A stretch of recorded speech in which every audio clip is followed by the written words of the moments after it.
Bendon, l'homme invisible de 1940. Sous le règne de Philippe Pétain, alors que la Seconde Guerre mondiale dévastait l'Europe, le continent africain va plus particulièrement au Cameroun forestier, un soldat du New Cameroun, un Ntumo du peuple écan au nom de Bendon, avait la possibilité de se rendre invisible et faire disparaître son bataillon pendant plusieurs kilomètres et tuer désespérément les ennemis.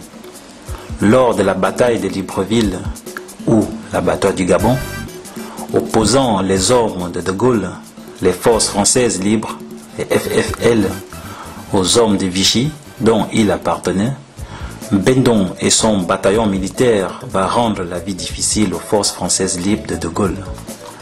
Malheureusement, avec l'aide des Alliés, la prise en otage des soldats, la conquête des villages et villes du New Cameroun, les forces de Gaulle vont découvrir les secrets des hommes de Vichy et remporter ainsi la guerre, et les soldats de Vichy seront mis en prison au Congo vers le 15 novembre 1940.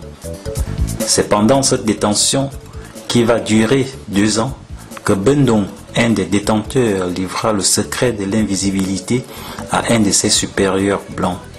Puis, il lui fit la démonstration au jardin arrière de la prison en se rendant invisible quelque temps avant de redevenir visible.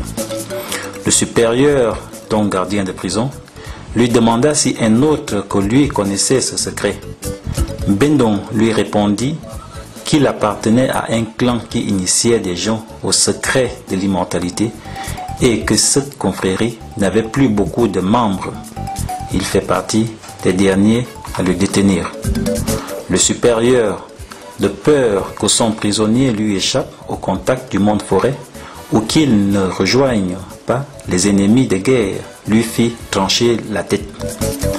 Chose incroyable, le général de Gaulle, quelques années plus tard, vint s'initier à ce secret au nord Gabon dans sa fuite face aux Allemands. C'est cet acte d'initiation qui va changer le déroulement de la guerre en France. Les forces militaires africaines, les initiés aux armes de guerre, appelés malheureusement les tirailleurs, vont aider les forces françaises libres à reprendre Paris et sauver la France en août 1944.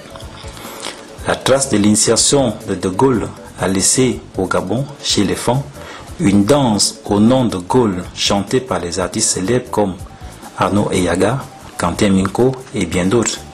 Rappelons que la danse de Gaulle est issue d'Asiko Eko, une danse initiatique traditionnelle des Fans anciens.